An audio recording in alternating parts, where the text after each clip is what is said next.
right, let's move on and talk a little bit about productivity and data management.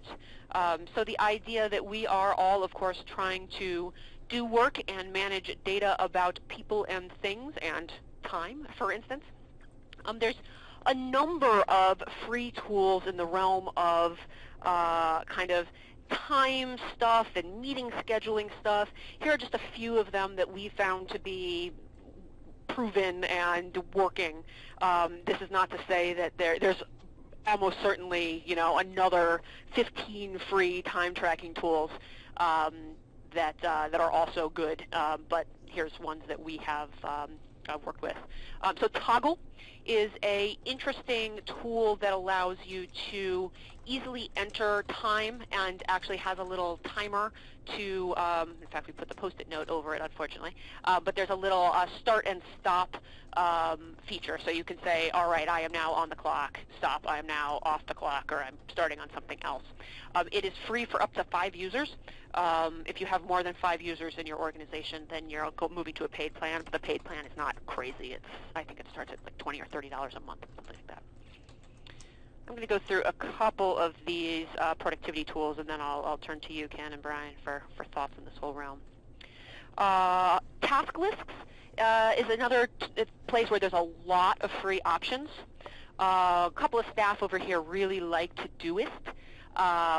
It's basically it's exactly what it sounds like. It's a straightforward tool to allow you to manage a task list, to be able to categorize things, to be able to see what to do and where things are. Free and really quite free. There's little hidden issues there.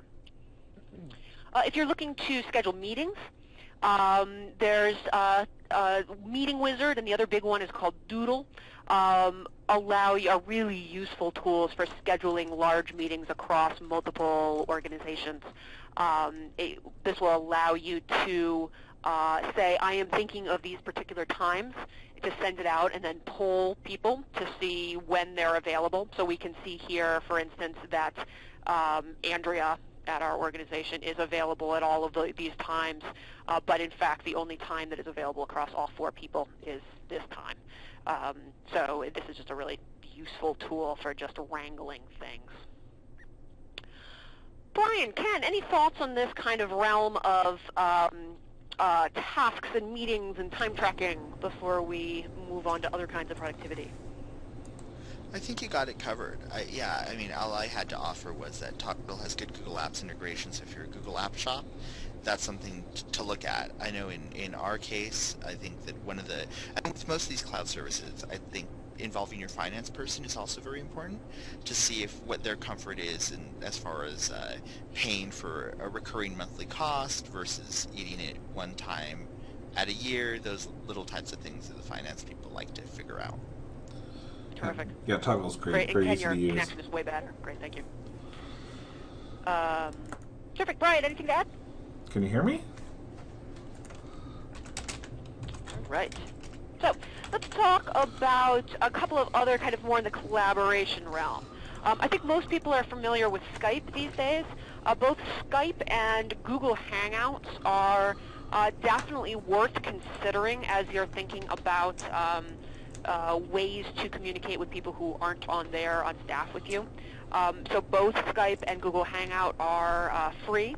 They both are going to depend considerably on the quality of your internet access.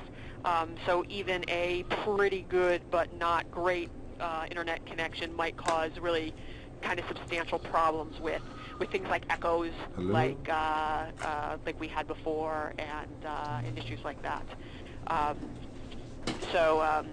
Yeah, definitely worth thinking about. Google Hangouts is, if you have a lot of people joining your meeting, has this kind of nifty ability to have kind of a tiled screen and to show the person speaking large, and then shrink them down when they're not speaking, and shrink the person zoom up the person who is speaking. Freeconferencecall.com is great to know about. It is exactly what it sounds like. It is not free to the people who are calling in. It is generally a long-distance call, but it's free to you. So basically, you can set up a free conference call number, and everybody can call into a number which is generally somewhere in the Midwest where phone lines are cheap. Brian, I think you're now unmuted because I can hear a lot of noise off your line. Let's see. So freeconferencecall.com, great to know about. Not going to be the most professional-looking thing ever for really robust conference calls, but certainly can be a great thing for some informal collaboration. Online conferencing. Online conferencing is a realm in which things are moving pretty quickly.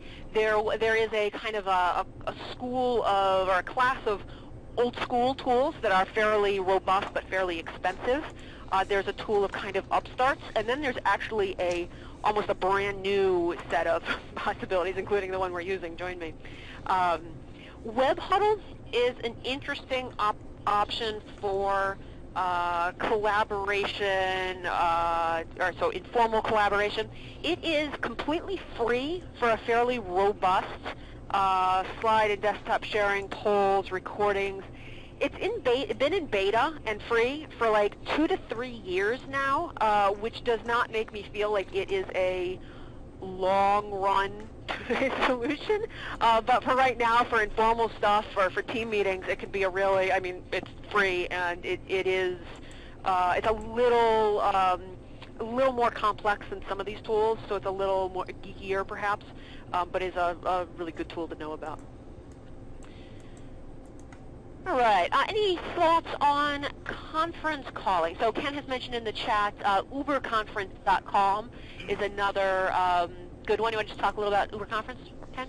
Yeah, absolutely. I think that one of the nice things about UberConference is that it has a web-based interface, so you can actually see who is on the call, which in some kind of for some work, some people might actually like to see who is dialed into the call in a visible way. I think that's one of the strengths of UberConference.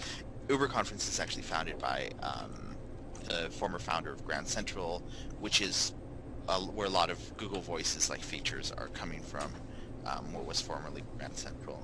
So it's really solid, really nice. Their profit model I'm not really sure about, but they seem to be they did a Disrupt Award in 2012 from TechCrunch, so they probably will be attractive, and they did get funding at that point, so they seem to be pretty solid. And I find that a lot better than freeconferencecall.com. But that's subjective. Is it both? Does it have like slide and desktop sharing, or is it voice only? It is voice only. Voice only, great. Yeah. Fantastic. And Brian, anything to add on conference calling or online conferencing or any of this stuff? Just with regards to Join Me, we, in comparisons for cost, this ended up costing us about half of what the pricing was for GoToMeeting, and that was given our TechSoup discount. Additionally, when we reached out to their sales staff, they were willing to even go below that for us as a nonprofit. So the pricing here has been really good. Yeah, it's a relatively new tool on the market, and I'm certainly compelled by it myself. It seems to have a lot for the pricing. Yeah, it's a little bit lighter in features. We'll see where that goes over time, but the ease of use is amazing comparatively. Yeah, absolutely. Great. All right, we just wanted to throw out a couple of. So you are presumably using a legal case management system in order to manage cases and clients and stuff like that. If any of you are thinking about managing other types of constituents, donors, volunteers, especially if there's a lot of overlap between donors and volunteers, Giftworks is an interesting kind of just really good bang for the buck, low cost. It's designed as a donor management system. It also has features to manage volunteers and events. It is so it starts at $75 per user each month for the online version. It's about $400 to simply install it. I know that doesn't sound free, but it's a pretty good price for a pretty decent constituent management system. Other ones, a little cheaper but a little less feature-rich, DonorSnap, Sumac, in that same realm.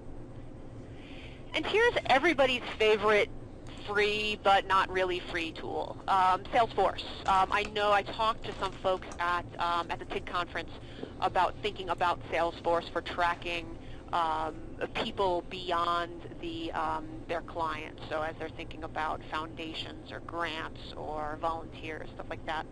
Salesforce is free to nonprofits for up to 10 users, but out of the box has is virtually not usable out of the box. It has, basic features around tracking constituents. It's very powerful and flexible to configure it, but it essentially needs to be configured before it's likely to be useful to you. So it is, in theory, free, but this is a true free as in puppies. It's going to take time to implement it. It's going to take someone who knows what they're doing to take charge of it over time. And it's likely to be better for organizations with more complex needs as opposed to ones with simpler needs. So this got the yellow sun. So this may well be worth all of that stuff. That's not to say at all that Salesforce is not worth the time and investment, but you should think of it as a time and investment as opposed to just a free tool. Any thoughts? And unfortunately, there's really nothing in the legal case management space which is free or low cost. It's just a realm in which you're going to need to pay to get the functionality you need. Ken or Brian, any thoughts on constituent or data management? No, not really. Nope. Great.